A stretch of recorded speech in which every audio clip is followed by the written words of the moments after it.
Hello student. देखो कल हमने 3.1 के फर्स्ट क्वेश्चन की बात कर ली थी। अब हम सेकंड क्वेश्चन की बात करेंगे। और उससे पहले मैंने एक नोट लिखा है यहाँ पे, इसको आपको अपनी कॉपी में नोट कर लेना है अच्छे से। वो नोट क्या है देखो। तो नोट ये है कि यदि आपको सवाल में देखो, कल हमने क्या किया था, कल का देखा। कल हमने किया था कि हमें एक बहुपद दिया जा रहा था। उस बहुपद के हमने शून्यांक बराबर जीरो करके शून्यांक ज्ञात किए ना, उसको एफ को बराबर जीरो करके हमने उसके शून्यांक ज्ञात किए। फिर वो शून्यांक और गुणांकों में संबंध ज्ञात किया था।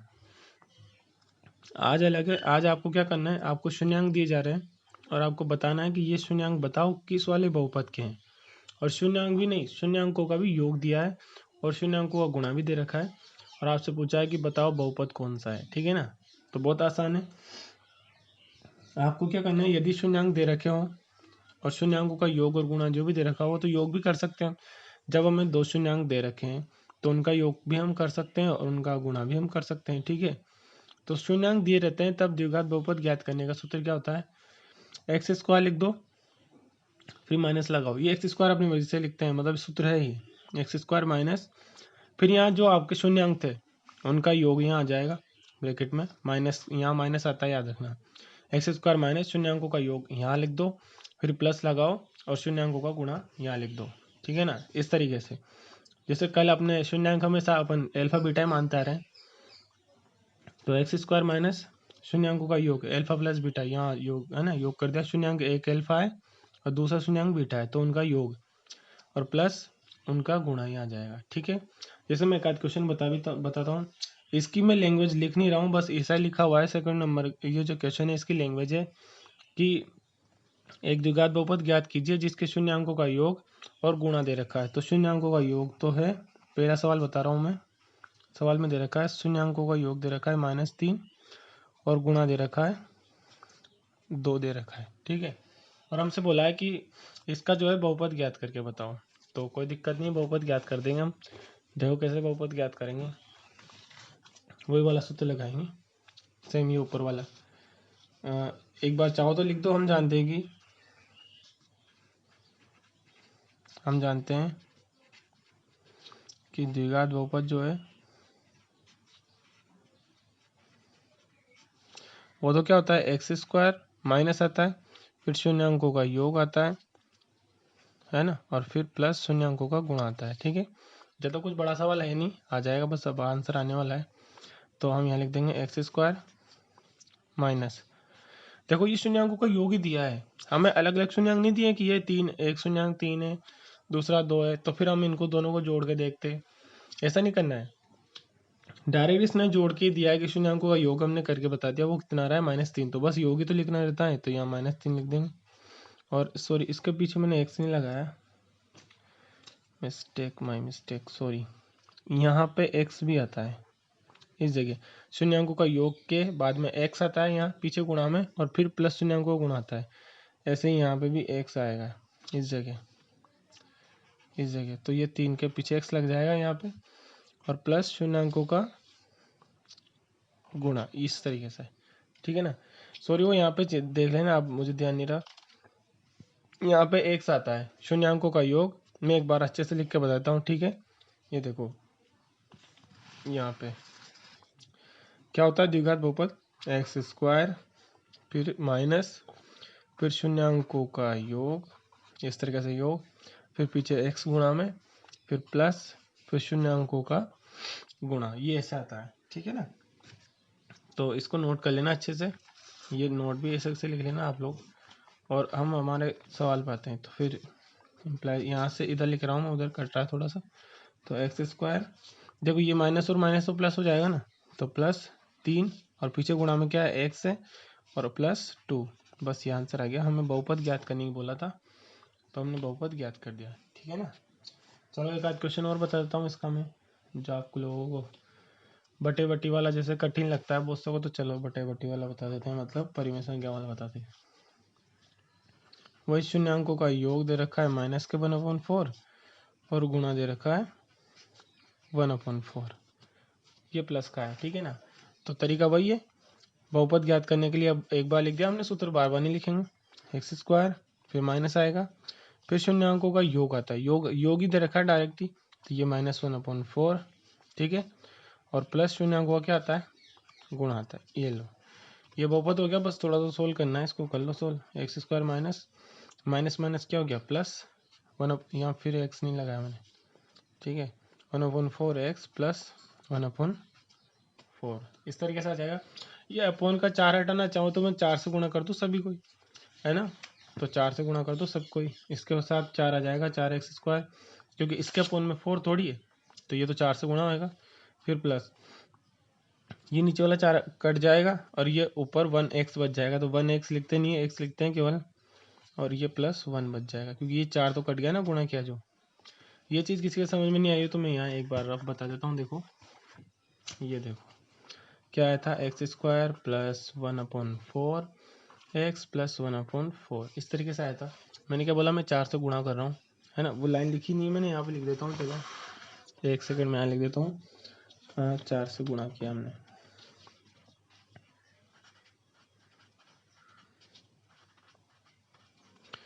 चार से गुणा करने पर, ठीक है, बस 4 से गुणा करने पर हमारा आंसर थोड़ा सा चेंज हो गया, अच्छा वाला। ये देखो, हाँ मैंने 4 से गुणा कैसे किया तो मैं बताता हूँ। देखो इन सब के साथ 4 से गुणा, 4x² प्लस ये 1/4, एक्स को भी किससे गुणा किया, 4 से, और 1/4 को भी किससे गुणा किया, 4 से, है ना, पूरे तीनों को ही 4 से गुणा करते हैं ऐसे, ये अकेले को नहीं करते। तो इसके साथ वाला 4x² तो इससे गुणा हो गया, और ये वाला 4 इससे कट गया, तो 1x बचा ना, ये देखो 1x प्लस ये 4 भी कट गया, तो कितना बचा 1, और ये लिखा है हमने यहाँ पे, देखो ये 1x लिखा है, बस 1 का गुणा हो गया ना, 1 को लिखते नहीं है, तो यही हमारा क्या गया आंसर, ठीक है। तो मेरे ख्याल से ये इस तरह के क्वेश्चन नंबर 2 के बाकी पार्ट आप लोग कर लेना, ज़्यादा कुछ कठिन है ही नहीं, बस ये सूत्र याद रखना है कि x² माइनस शून्यांकों का योग इंटू x प्लस शून्यांकों का गुणा, ये याद रखना है कि द्विघात बहुपद इस तरीके से ज्ञात किया जाता है, ठीक है ना। अब हम बढ़ते हैं क्वेश्चन नंबर 3 के तरफ, जो कि बहुत ही इंपॉर्टेंट क्वेश्चन है हमारा।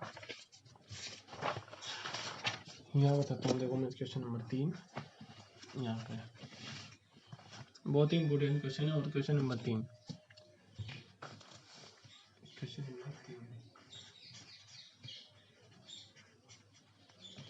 क्वेश्चन नंबर 3 क्या है, देखो तो क्वेश्चन नंबर 3 की बात कर लेते हैं। यदि द्विघात बहुपद, मैं इसकी लैंग्वेज लिख नहीं रहा हूँ यहाँ पे, आप लोग देख लेना, बस मैं बोलता जाऊँगा, है ना। यदि द्विघात बहुपद, एक बहुपद दे रखा है आपको, द्विघात बहुपद कैसा है, वो इस तरीके का है, x² minus 8x plus k, ये इस तरीके का है ना। इस बहुपद के शून्यांकों के वर्गों का योग, एक और चीज दे रखी है हमें, क्या दे रखा है, इस बहुपद के शून्यांकों के वर्गों का योग दिया है भाई, शून्यांकों का योग नहीं दिया है, शून्यांकों के वर्गों का योग दिया है, और वर्गों का योग कितना दिया है, 40 दिया है, 40 है।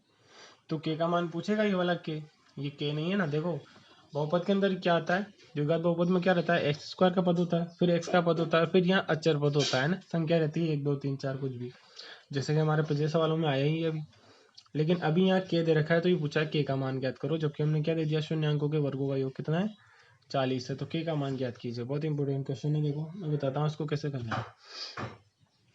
देखो इसमें में ABC का मान पता करेंगे सबसे पहले तो, है ना, तो ऐसे लिख देता हूँ एक बार, तो मैं यहाँ पे fx = x² minus 8x plus k। अभी तो हमें पता ही नहीं लग रहा है कि करना क्या है, अब इसके आगे क्या करें, k का मान कैसे आएगा, है ना। लेकिन कुछ चीज़ें हैं जिनको अगर आप कलेक्ट कर लो तो आपको पता लग जाएगा खुद को कि क्या करना है इसके अंदर, ठीक है। तो हमें क्या है, शून्यांकों का शून्यांक एक तो वर्ड ही आ रहा है, और एक इसके ABC मालूम है। देखो ये तुलना कर लो ना, इससे तुलना कर लो, ये होता है, ये मानक रूप होता है इसका, सामान्य जनरल फॉर्म, सामान्य रूप, अरे द्विघात बहुपद का सामान्य रूप तो ही होता है ना। तो इससे तुलना कर लो, अभी से तो मिल रहे हैं आपको, तो इस वजह से तुलना कर लिया हमने। और a बराबर कितना होगा, a की सीध में कुछ भी नहीं है तो 1, है ना, गुणा में तो 1 तो लिख सकते हैं ना इसके, तो बस a का मान 1 हो गया, b का मान कितना हो जाएगा, -8, देखो प्लस b और -8 है यहाँ, तो -8, और c का मान क्या है, k है, तुलना से हमने यहाँ लिख देते हैं, चाहो तो तुलना करने पर ये तुलना से पता लगा लिया हमने कि ए बी और सी का मान कितना है। ए का मान 1, बी का मान -8 और सी का मान k है। ठीक है, अब एक और क्या वर्ड लिया इसने कि दिया है शून्यांकों के वर्गों का योग, मतलब शून्यांकों का योग तो आएगा ऐसे इसमें, है ना। इस वजह से शून्यांकों में और गुणांकों में संबंध भी हम एक बार लिख लेते हैं। तो तथा माना इसके शून्यांक मान लेते हैं पहले तो हम, है ना। माना बहुपद के ये जो शून्यांक है दो ही होंगे। देखो मैंने पहले बताया द्विघात का, दो घात का बहुपद है तो दो ही शून्यांक होंगे। शून्यांक अल्फा व बीटा है, दो शून्यांक मान लिया हमने, है ना। अब एक बात हम भी लिख देंगे यहाँ, हम जानते हैं, क्या जानते हैं कि शून्यांकों के वर्गों का शून्यांकों का योग माइनस बी अपॉन ए के बराबर होता है। याद करो पहले क्वेश्चन में हमने इसको प्रूव भी किया था, है ना, अलग से। तथा उनका गुणा किसके बराबर होता है, सी अपॉन ए के। तो बस ए बी सी के मान रख दो यहाँ पे, अल्फा बीटा बराबर क्या हो जाएगा, माइनस बी अपॉन ए। देखो ये रहा एक वाला माइनस तो ये है ना, और बी का मान खुद माइनस में है और अपॉन ए का मान कितना है 1, तो ये तो कितना आ गया, प्लस का 8 आ गया। देखो एक बार, अल्फा प्लस बीटा शून्यांकों का योग माइनस बी अपॉन ए के बराबर होता है। माइनस बी कितना है 8, देखो माइनस है सबसे, और बी का मान खुद माइनस में है ना, और अपॉन ए का मान कितना है 1, तो 1 का मतलब बटे में भाग जा ही नहीं रहा है किसी का, तो और माइनस माइनस क्या हो गया, ये प्लस हो गया। तो अल्फा प्लस बीटा बराबर कितना आया हमारे 8, और अल्फा बीटा बराबर आ जाएगा सी अपॉन है, सी कितना है के है, और अपॉन का ए कितना है 1 है, मतलब भाग तो दे नहीं रहे हैं। सी अल्फा बीटा बराबर कितना आ गया, के आ गया। ठीक है, और एक चीज सवाल में भी दी है,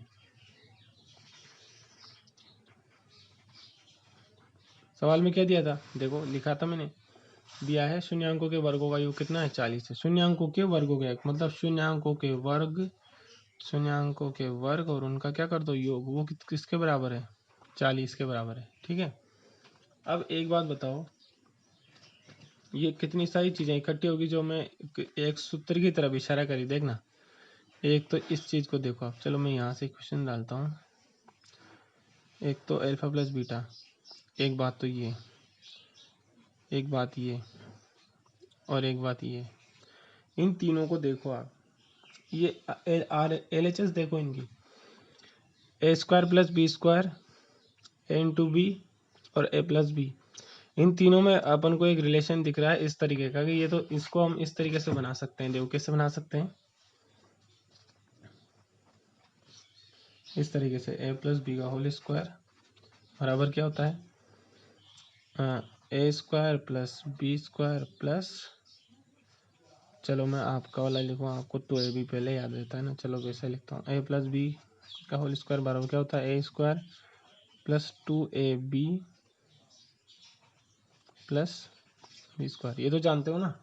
देखो ऐसा नहीं लग रहा कि ये इस तरीके से, देखो हम इसका वर्क कर देंगे, अल्फा प्लस बीटा का वर्क कर देंगे तो ये वाली फॉर्म आ जाएगी। अल्फा प्लस बीटा बराबर कितना है 8, तो अल्फा प्लस बीटा और उसका होल स्क्वायर कर देंगे। इधर की साइड देखो, इधर की साइड देखो, ए स्क्वायर प्लस बी स्क्वायर, तो इन दोनों को पास पास लिख दो तब भी कोई फर्क थोड़ी पड़ रहा है। A square plus B square का मान 40 ही आ रहा है, और ए बी का मान ये रहा। तो कुल मिला के ये है, देखो ये मैंने क्यों बताया इसको समझना। हमारे पास अल्फा प्लस बीटा है, अल्फा इंटू बीटा है, और alpha square plus beta square भी है। तो हम इन तीनों का संबंध निकाल के और के का मान ज्ञात करना चाह रहे हैं। ठीक है, और इन तीनों में संबंध यही वाला फॉर्मूला बताता है। देखो इस वजह से हम क्या करेंगे, ये जो समीकरण 1 का है ना, इसका वर्क कर रहे हैं। ठीक है, तो यहाँ लिख देते हैं इक्वेशन 1 का वर्क करने पर। इक्वेशन 1 क्या है, अल्फा प्लस बीटा, इधर भी स्क्वायर हो गया इसका, भाई इसकी LHS क्या है, अल्फा प्लस बीटा का स्क्वायर, और RHS में क्या है 8, 8 का वर्ग कितना हो जाएगा 64। ठीक है, दोबारा बता रहा हूँ, समीकरण 1 का वर्ग किया है, समीकरण 1 की जो LHS है वो क्या है अल्फा प्लस बीटा, तो अल्फा प्लस बीटा का वर्ग हो गया। भाई इसका थोड़ी कि इसका अल्फा प्लस बीटा का पार्ट थोड़ी आता है कि 2 बार गुणा करके हम लिख देंगे, वो तो ऐसे ही स्क्वायर ही लगेगा। और 8 का तो स्क्वायर आता है हमें, तो 8 का स्क्वायर कितना हो गया 64 हो गया। अब देखना आगे, इसका स्क्वायर कितना हो जाएगा, alpha square plus 2 alpha beta plus beta square और बराबर कितना हो जाएगा 64। ये तो ऐसा ऐसा चलेगा भाई, ए प्लस बी का होल स्क्वायर से तो ओपन होएगा ना, तो दो संख्याओं का प्लस में स्क्वायर है तो ऐसे ही ओपन होएगा। तो अब मैं क्या कर रहा हूँ, इस बीटा स्क्वायर को इसके साथ लिख रहा हूँ ये इस तरीके से, और 2 अल्फा बीटा को यहीं रहने दिया है ना, पीछे से लिख दिया बस, और कुछ भी नहीं। प्लस से स्थान बदलने से कोई फर्क नहीं पड़ता है। अब देखो समीकरण, इस समीकरण को देखो आप, ये रही alpha plus beta, alpha square plus beta square बराबर तो कितना है 40 है, तो वो वाला 40 इस जगह रख दूंगा मैं। तो ये तो मान किससे, समीकरण 2 और 3 से मान रख देते हैं। और एल्फा इंटू बीटा, ये रहा alpha into beta, alpha into beta, और ये भी एल्फा इंटू बीटा, उसका मान वहां से रख देंगे। एल्फा इंटू बीटा का मान कितना है, के है, तो यहाँ तो रखूंगा 40 इसकी जगह, और यहाँ रख दूंगा के, ठीक है। तो मैं यहाँ लिख देता हूँ एक बार, इस जगह सोल्व कर लेते हैं यहाँ सामने, है ना।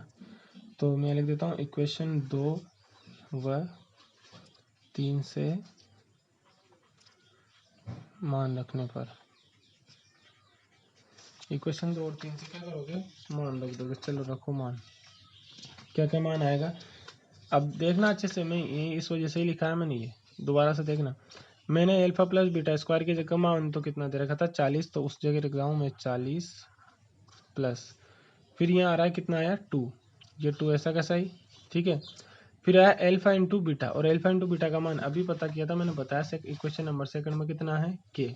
दोबारा देखना, alpha square plus beta square की जगह तो रखा 40, एल्फा इंटू बीटा की जगह रखना है मुझे के। तो एल्फा इंटू बीटा से पहले 2 आ रहा है तो 2 लिख दिया, और एल्फा इंटू बीटा की जगह रख दूंगा मैं के, और बराबर में कितना हो गया 64, ठीक है। इस 40 संख्या है उधर पक्षांतर कर दो इसका, तो 2 के बराबर हो जाएगा, ये 40 उधर जाके हो जाएगा 64 में से माइनस, ठीक है। और 2 के बराबर हो गया, ये माइनस कर लो कितना आ जाएगा 24, तो के बराबर कितना हो जाएगा, गुणा वाली संख्या पूर्ण में आती है हमेशा, और 2 का भाग दिलो, इसमें कितना आ गया 12, ये 12 है ना, और ये हो गया आंसर, ठीक है। तो इस क्वेश्चन को एक दो बार देखना अच्छे से वीडियो में, बार बार प्ले करके, तब समझ में आएगा ये, और बहुत अच्छा क्वेश्चन है, आता रहता है एग्जाम में। ओके, कल हम आगे की बात करेंगे, और ये जो इसके बाकी बचे हुए पार्ट है ना क्वेश्चन नंबर सेकंड के, ये होमवर्क है आज का, उसमें कर लेना इसको, ठीक है ना। ओके।